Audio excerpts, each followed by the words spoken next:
pretty excited for tomorrow's lower body lift because we're going to be featuring hang power cleans. All right, I love Olympic lifts. I love Olympic lifting. I don't program them in the daily workouts all that often because I know there's a big group of people that follow the daily workouts, all right, that can or are unable to perform some of the Olympic lifts. All right, and if that's you, don't worry. I'm going to put a link in the email. It's going to be a link to a list of alternatives. Now, in that list of 10, 5 of them are going to be other Olympic lifting variations, okay? So if you just have an issue with maybe catching the bar or something of that nature, there's some other Olympic lifting variations that may be able to work as a great substitute.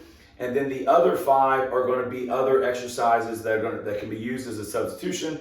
That's going to closely mimic the same thing you're going to get out of a hang power clean, but they're a little more simple and easy to execute. Okay, so with all that being said, we're going to start off the day with Copenhagen planks and dumbbell RDLs. Now, Copenhagen plank is an exercise that we don't do a ton, probably should do more. It is a great groin strengthener, groin activator. Basically, you're going to jump into a side plank. You're going to take that top leg and you're going to prop it up onto a bench or a box and then lift up into that side plank. All right, and you're going to feel that groin working right away. All right, so a little tip with that, if you take your foot and just put your foot on the edge of the bench, that's going to put a lot more of an emphasis on the groin. Right? It's going to be a lot more challenging. So where if you put more of the leg, so let's say you take your calf all the way down to your foot and you prop that up onto the bench or the box, it's going to put less strain on the groin. It's going to make it a little bit easier, a little more manageable. So if you've never done a Copenhagen plank before, I would highly suggest going with that variation first,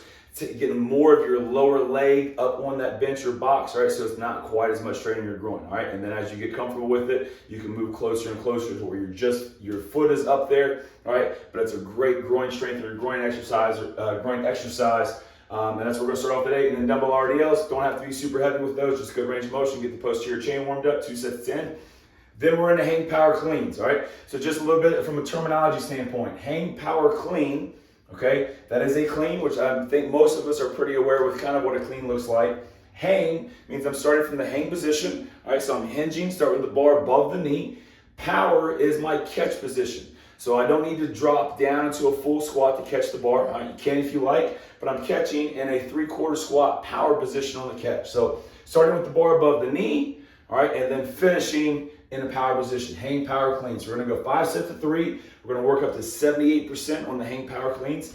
But then we're going right into deadlifts, 5 sets of 3 of deadlifts as well. All right, we're working up to 2 sets at 80% there. All right, that's a lot of posterior chain. All right, it's gonna be a pretty demanding posterior chain day. Make sure you're smart with it. If you can attack both lifts, by all means, attack both lifts.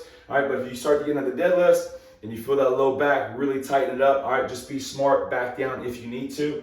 All right, then we're gonna finish off with a trio of reverse hypers, 3 sets of 8. Pistol squat, 3 sets of 8 each leg, and then dumbbell seated twist. You can use a dumbbell, medicine ball, any kind of a weighted implement to do those weighted twists. And then we're gonna finish off, just because spring is here, summer's right around the corner, we're gonna finish off with 3 sets of 45 seconds on one jump rope, just to get a little bit of extra cardio at the end of the day. But hope you guys enjoy it. Hope you guys enjoy it as much as I'm going to enjoy it. All right, if you have any questions on the workout at all, whether it's any particular exercise or the workout in general, please drop them in the comments. I'll make sure to get to all those. All right, and I will see you guys tomorrow for Get Swole Friday.